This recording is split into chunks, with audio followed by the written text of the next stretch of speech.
I have been practicing the law of attraction and being in the vortex since I was 5 years old, but not knowing what it's called.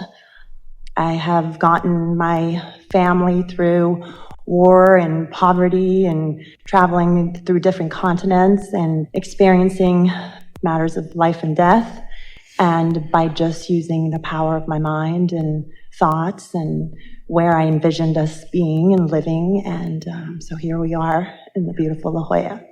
My question really is, I come here with the intention of strengthening my practice of deliberate creation or co-creation. I'm a student of life, as I always have been and will be, and I also teach in a form of a coach to others. I tend to hear this from a lot of people saying that, well, this law of attraction is great, being in the vortex, raising your vibrational frequency, this works, I get it, I see it.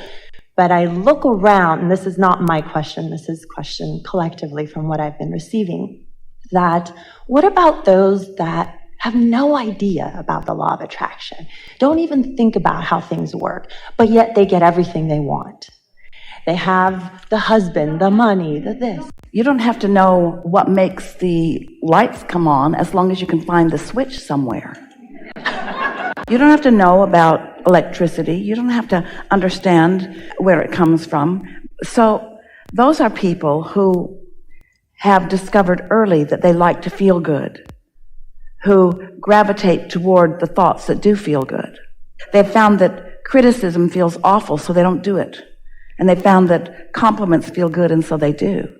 They found that self-deprecation does not feel good, and so they don't do it. They found that being proud of themselves feels good, so they do it. In other words, you don't have to know about the laws of the universe. You were all born with this guidance system. It's such an interesting thing that when you're in sync with how Source feels about whatever it is you're focused upon, it feels wonderful to you. And when you're focused in opposition to it, it feels awful to you. And isn't that just the most natural guidance in the world? Is it really necessary that we talk about all the laws? Is it really necessary that we put it into all of these steps? The reason that we're doing that is because we're trying to help you to forget all of the stuff you've picked up along your physical trail that isn't serving you. But the little ones are born knowing it. They know that they're good until you try to teach them otherwise. They know that they're appropriate until you try to make them naughty. They know that life will be good for them until you begin warning them about everything. They know that they are revered by all that is good until you try to convince them otherwise. And so no one needs to hear this in the way that we are laying it out. We're just talking to those of you who've talked yourself out of knowing it. Right. So why did we do that? Where did it all begin? Why do we say, hope for the best, expect the worst? Why do we say nothing is too good to be true? Why? No, collectively are we just want to point out that this is your question, not theirs. Well, and that's a good thing. And the reason for that is because of your awareness of your surroundings. You've become too heavy on step one. In other words, you're sifting through contrast, and contrast is giving birth to desires. But you are so aware of what is. It's your observational powers. It's your being infatuated with the see it, hear it, smell it, taste it, touch it reality. That what is has a sort of hold on you. And so the contrast keeps being stronger in your experience than it needs to be. The contrast is serving you, but you're more of a vibrational match to what is rather than going with the flow of the new idea.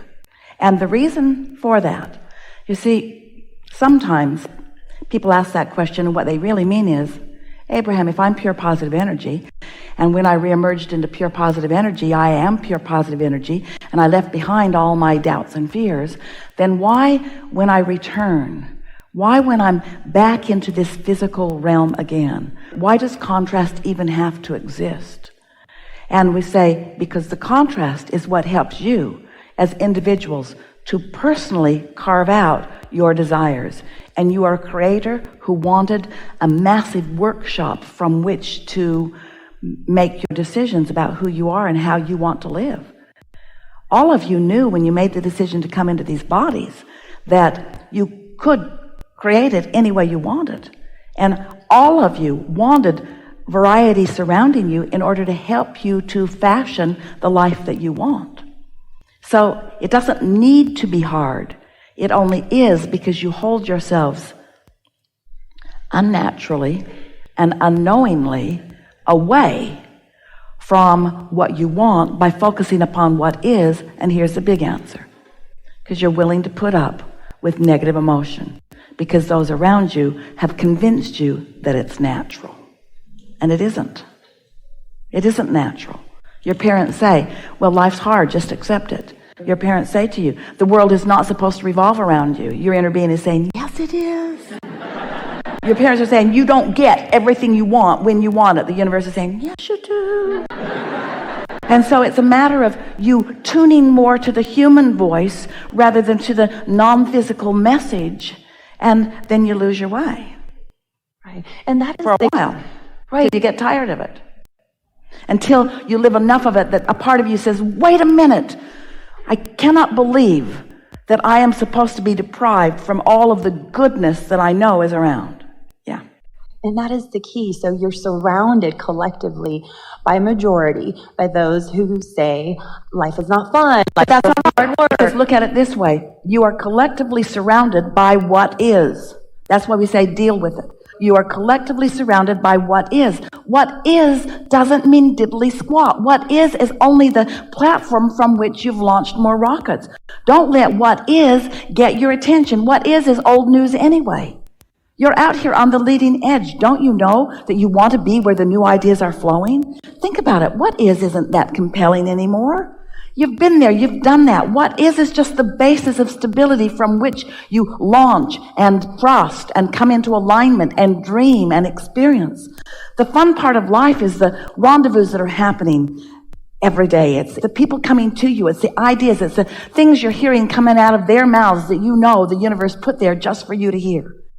In other words, it's the constant stream of unfolding. That's what life is. We were teasing with our friends who were on board the cruise ship, leaving from Seattle and going to Alaska and coming back. And as we were out floating in the beautiful waters of Alaska, we said, you got on this ship in Seattle and you're going to get off of this ship in Seattle. Wouldn't it have been interesting if once they let you get on, they said, don't unpack. This is your final destination. Might as well just get off now. It's logical, isn't it? Your journey has been completed. We don't want to waste the fuel or your time. So get off. And you would say, but wait, I didn't just get on to be on. I got on for the fun of what's coming next and next, for the new that I will see, for the new inspiration, for the new feeling of exposure to life. And so this life isn't about just getting to where you think you want to be. It's the getting to where you think you want to be that life is. And you've said it in so many different ways. It is the journey. You've heard that so much that you want to gag at it. It's the journey. It's the journey. It's the journey. Well, it is. It's the journey. It is. It's the journey. It's the journey. Your goals are just your excuse to allow yourself to be pampered and spoiled by the universe who loves you. That's what it is all about. To put yourself in the vibrational, emotional mood to allow yourself to receive right now, in this moment, everything that is lined up for you. And if you could see what is lined up for you, the cleverness, the thoughts that you have the ability to receive and convey, the rendezvous that you have the ability to achieve, the financial well-being that is all lined up, ready to show itself to you in this way and in this way and in this way. The synchronization of the entire universe, the timing of when you look where and what you see when you look there, the glances that you discover and the sunsets that you see, and the being in the place where the air hits your face in just that way. In other words, no detail is too small for the universe to orchestrate the perfection of what you want. And so when you understand, and you do, that Feeling good is the key. And that you have the ability to feel good. You have the ability to control your emotions regardless of the what-isness. But in order to control your emotions, you've got to care less about the what-isness. You got to be a really good selective sifter and focus upon the best parts of what is while you allow yourself to dream. Katie knew it. She said to her lover, never mind what is. Let's pretend. Let's say it the way we want it to be. Let's conjure the feeling. Let's separate ourselves from currently what is, and let's conjure the feeling. Let's create the emotional environment. Let's put ourselves in the receptive mode. Let's get into the receptive mode so that we can hear what Source is saying, so that we can feel the impulse to move, so that we can go with the flow of well-being that's been orchestrated just for us. Not one of you would have missed the contrast, because the contrast is necessary to the creating of your vortex. Without the contrast that you think you don't want, your vortex would not be full of everything that you do want. You just got to get into that place where you don't see contrast as your enemy. Instead, you see it as your clarifier. You see it as your focuser. You see it as your helper, helping you to decide. You see it as your benefactor. You see it as the friend that it is. And when you really get into step 4 and 5, you will begin to realize that sometimes Source is even whispering the question to which you will find later a more satisfying answer. Sometimes Source is actually leading you into a situation that you might have formerly called a problem, in order to bring clarification about who you are. Because you ask for all kinds of things. You see, words don't teach. It's only life experience that teaches. So when you say, I want to be sure-footed and strong, Source says, then you need some experiences to show yourself that you are. When you say, I want to be funny, then Source knows, then you need someone to hear how funny you are. And you need to sometimes not be so funny in order to even know what funny is. Don't you? I completely get that, and it's an everyday, daily practice to make sure that I am in that space. I don't personally watch the news. I do not listen to commercials and radio or none of that. But, when I'm working with clients and people and they go off into the world of what is, they are bombarded by what they hear, whether it's through conversations, bystanders, things, series of events that are happening around the world. Then they come back to me exhausted again and say, it feels like too much of a struggle from what we hear. Well, the first thing that we would say to them is, you're coming to me for replenishment because you are bleeding out your resources. You're frittering them away by not keeping yourself tuned in. In other words, when you say to them, when you go places where your Source doesn't go, there's a depletion that takes place within you. So that's why you sleep at night. There's a replenishment there, not because your body needs to rest, but because you want the distraction from the depletion. And so begin talking in terms of resourcing, resourcefulness, and just say to them, be aware of how you're feeling. You've got to be aware of how you feel in the early subtle stages. We are not encouraging turning off your televisions. We're not even encouraging not being aware of what's going on around the world. We just want you to keep it in a perspective. Peacefulness will come from an awareness that you don't want war. And you won't know that you don't want war unless you are aware to some degree of how war feels. In other words, we don't want you to eradicate from your life or from this planet the contrast. It serves you. Just keep it in balance. Just don't let yourself get so depleted that you feel discouraged and overwhelmed and like you can't cope. That's all. When someone coaches you, when you say something and when someone says, oh, you shouldn't say that, say to them, go away from me.